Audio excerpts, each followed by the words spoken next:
This indulgent curry was developed in the royal Rajasthani kitchens for people who didn't like the traditional heat in the food of the region. Its creamy sauce is flavoured with nuts and coconut, which really brings out the flavour of the lamb. If you love nutty, mild curries, this is for you. Here's the ingredients list. I'll put a copy of these down in the comments below so you can copy.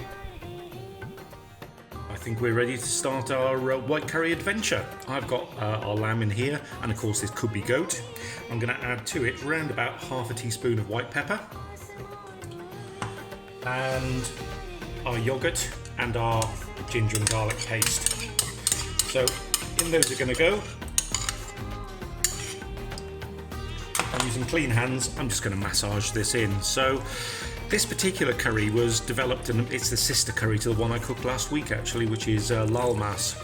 Now this is quite a decadent and rich curry, and it was developed by the royal kitchens in kind of Jaipur in the Rajasthani area for those who didn't like the excessive spices that you tend to get with lal Maas or the jungly curries where royal well-to-dos would go out hunting. So this is one of the reasons it's white. It's very nutty, it's very creamy, it's very mild, so it is the complete counterpoint to the one I cooked last week. So now this is all mixed in, I'm going to pop this to one side and leave this for a couple of hours to marinate. Now it's time, while our lamb is marinating, to have a think about our paste. Now the paste is going to be the basis of our sauce, and I've got here our nuts, so the walnuts, the pistachios, and the pistachios in particular make a really nice flavour for the base sauce, and our usual white nuts, so to speak, which is the almonds and cashews.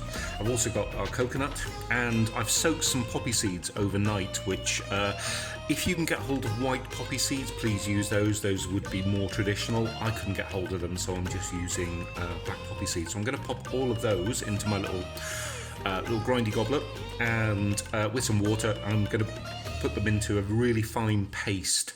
And it does need to be a fine paste for this one, because if you get lots of particulates during the cooking process, they just drop to the bottom of the pan, and you end up with a really thin sauce at the top.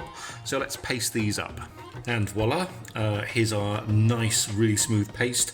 I've spared you the noise of the grinding, but I've tried to use as minimal amount of water in there as I can to get this really nice thick paste.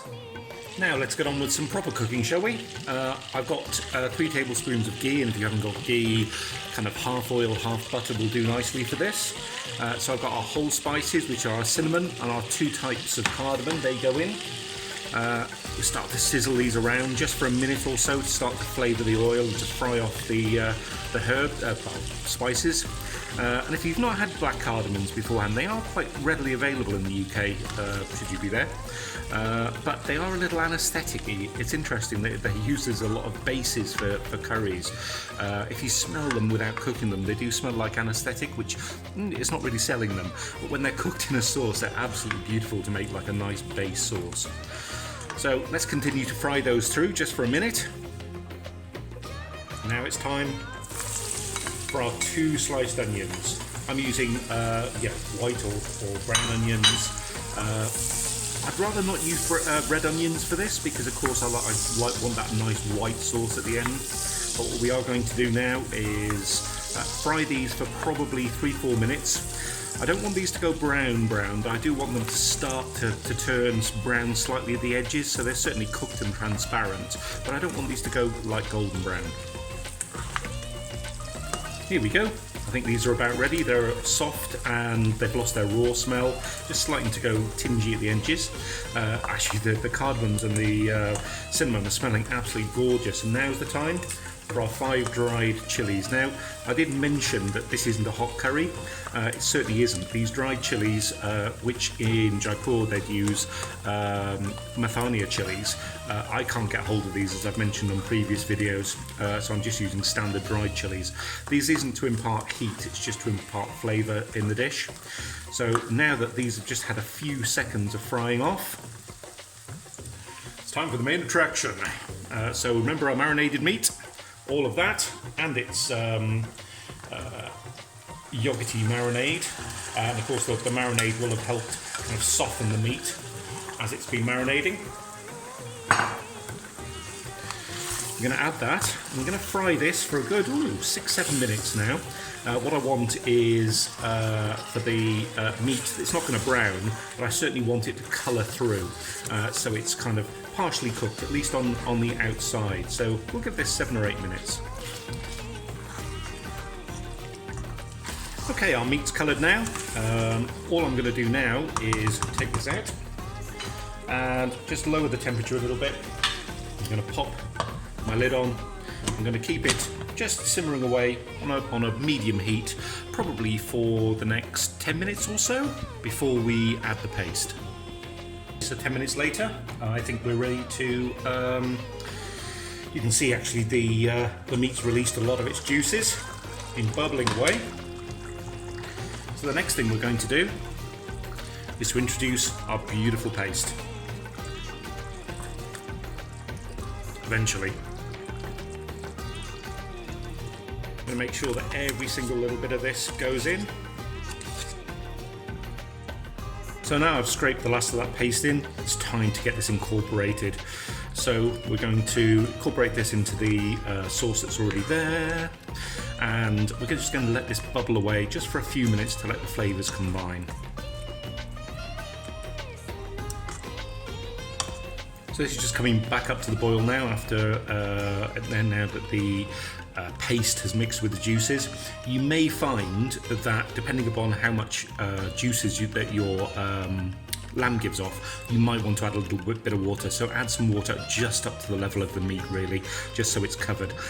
This lamb has leached out a lot of juices, so I don't need to do that. So what I'm going to do now is I'm going to simply put the lid on. Make sure this is on a kind of medium heat. I'll keep my eye on it, but this just needs to bubble away for 40 minutes. Now, one of the things I'd suggest is this is great to use for lamb shanks and things like that. It looks very impressive. If you are using like larger lamb shanks, I would suggest that perhaps you do a little bit of pre-boiling for 30 minutes, just so they're a little bit more tender, because sometimes lamb shanks, when you're doing them on a quicker heat, don't cook through particularly well, so they're not particularly fall off the bone. As I'm using cubed lamb, this is sort of the hour cooking this will have had will be fine, but you might want to pre-cook some of the larger lamb shanks if you're using that in your recipe.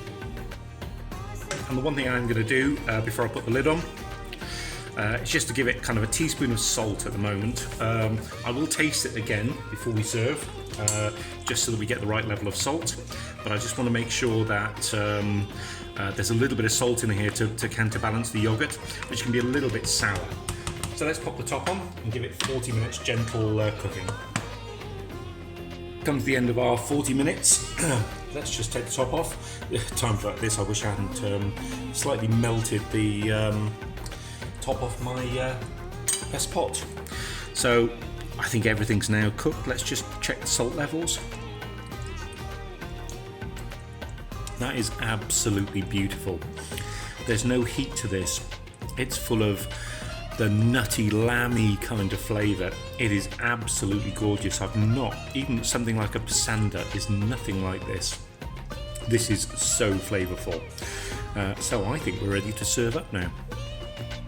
Why not add a few tablespoons of cream towards the end of the cooking process to really make this extra rich and decadent? If you enjoyed this recipe, why not subscribe and see what's coming up next? And here's a link to another recipe you might fancy. Until next time, bye!